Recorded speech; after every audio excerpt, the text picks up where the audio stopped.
हिमाचल सरकार ने प्रदेश में 2022 तक पूरी तरह से प्राकृतिक खेती करने का दावा किया है।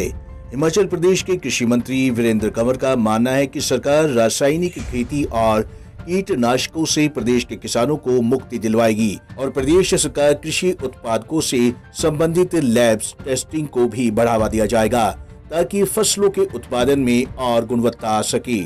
हिमाचल प्रदेश के अंदर कृषि में एक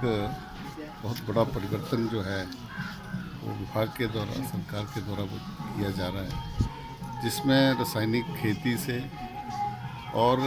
साथ में कीटनाशकों से जो है वो खेती को जो है वो छुटकारा दिलाया जाएगा। 20 नवंबर 2020 तक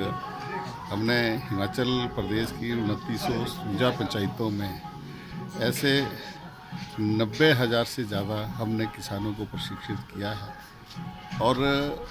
हमने लक्ष्य रखा है कि आने वाले 2022 तक हिमाचल प्रदेश को इस और आगे बढ़ाएंगे और जिससे किसानों की जो फसल की जो कीमत है वो उनको ज़्यादा मिलेगी और साथ में जो कृषि में जो खर्च आता है उसमें भी करीब 42% की जो है वो कटौती हुई है और मुनाफे में भी 22% से ज़्यादा जो है वो एक सर्वे के अनुसार पाया गया कि उनको जो है वो ज़्यादा प्रॉफिट हुआ है। और हमने माननीय प्रधानमंत्री जी ने जो लक्ष्य रखा है कि 2022 तक से 24 तक जो है वो किसानों की आय को दुगना करेंगे, हिमाचल प्रदेश जो है वो उस और आगे बढ़ रहा है। जयराम सरकार का पूर्ण प्राकृतिक खेती का यही सपना धीरे धीरे साकार होता भी नजर आने लगा है। सरकार का लक्ष्य जमीनी रूप से असर दिखाने लगा है। इसकी बानगी मिली हमें जिला ऊना में, जहां कई किसान परिवार प्राकृतिक खेती को अपना चुके हैं। ये किसान परिवार प्राकृतिक खेती के माध्यम से सब्जियों का उत्पादन कर न केवल अपना कारोबार कर रहे हैं बल्कि पहले से बेहतर जिंदगी भी बसर कर रहे हैं। मैं अमूमन आज तक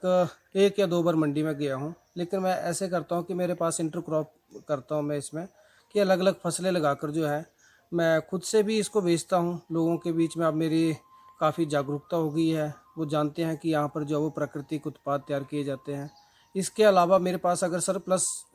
अगर फसल हो जाती है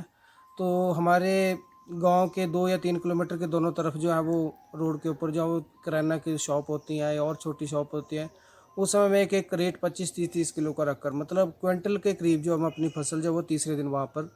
छोड़ आता हूँ, तो उनको भी एक रोज़गार का साधन बन गया और मेरी भी फसल जो है वो अच्छे दाम पर बिक जाती है। तो अगर आप ऐसे छोटे छोटे तरीके अपनाकर जो है वो अपनी फसल को बेच सकते हैं और अच्छा इनकम भी ले सकते हैं। हिमाचल सरकार की इस मुहिम से किसान जुड़ते तो नजर आ रहे हैं और प्राकृतिक खेती को अपनाने भी लगे हैं, लेकिन ये देखना दिलचस्प होगा कि क्या सच में 2022 तक प्रदेश में हमें रासायनिक और कीटनाशक मुक्त फसल और सब्जियां मिलनी शुरू हो जाएंगी।